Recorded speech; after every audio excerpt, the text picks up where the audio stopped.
हरे कृष्णा। तो हम पढ़ रहे हैं भगवद गीता अध्याय 2 श्लोक संख्या 15।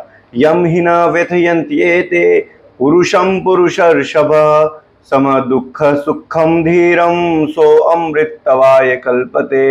शिव भगवान ने आगे कहा, हे पुरुष श्रेष्ठ अर्जुन, जो पुरुष सुख तथा दुख में विचलित नहीं होता और इन दोनों में समभाव रहता है, वह निश्चित रूप से मुक्ति के योग्य है।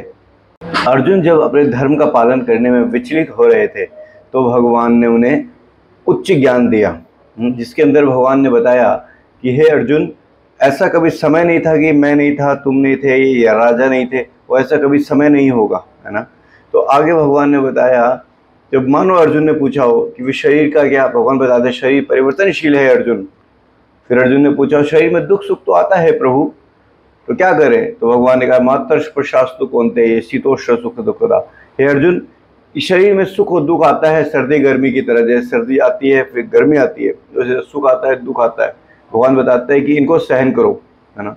तो आज ही श्लोक में भगवान बता रहे हैं, मानो अर्जुन ने पूछा हो कि हे प्रभु, जैसे सुख दुख आता है हम इसे सहन करें, तो सहन करने से होगा क्या, क्या प्राप्त होगा? तो भगवान कह रहे हैं, अमृतवाय कल्पते, इससे क्या होगा, मेरा मुक्ति का मार्ग खुल जाएगा। हे अर्जुन, तो दो चीज होती है, श्रेयस और प्रेयस।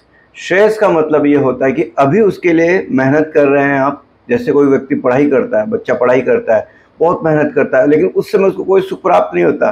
वो अपना सोना कम करता है, खाना कम करता है ना, उसको उस समय सुख प्राप्त नहीं होता, लेकिन बहुत मेहनत करता है, बहुत मेहनत। बाद में कुछ सालों बाद उसको जो है अच्छी नौकरी मिलती है, अच्छा उसका स्टेटस होता है, तो बाद में उसको प्राप्त होता है ना। तो क्षणिक सुख के पीछे नहीं भागता, उसको बाद में जो है अच्छा स्टेटस, अच्छी चीज़ें प्राप्त होती है। और एक होता है प्रेयस। प्रेयस का मतलब होता है कि अभी मुझे सुख चाहिए। जैसे कोई व्यक्ति जो है बोले वो स्मोकिंग करता है या शराब पीता है, तुरंत उसको रिलीफ चाहिए, तो वो जो है वास्तविकता में जीवन में कष्ट उत्पन्न करती है ना। तो ये श्रेयस के पीछे हमें जाना चाहिए, है ना। तो उसी प्रकार मनुष्य जीवन का जो उद्देश्य है वो है इस भव सागर से मुक्त होना। इस संसार जो जन्म मृत्यु जरा व्याधि की जो समस्याएं हैं, आदि दैविक आदि भौतिक आध्यात्मिक क्लेश है, इनसे मुक्त होना। तो इसके लिए, क्योंकि ये बहुत हायर चीज है, श्रेयस है, तो इसके लिए क्या करना पड़ेगा, हमें धर्म का निर्वाह करना पड़ेगा।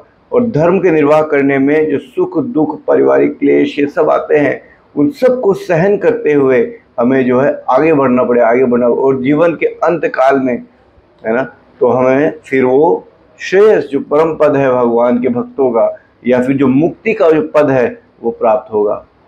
तथा अर्जुन को भी क्षत्रिय धर्म के पालन करने में दृढ़ रहने के लिए भगवान कह रहे हैं, क्योंकि ताकि उन्हें परम गति प्राप्त हो।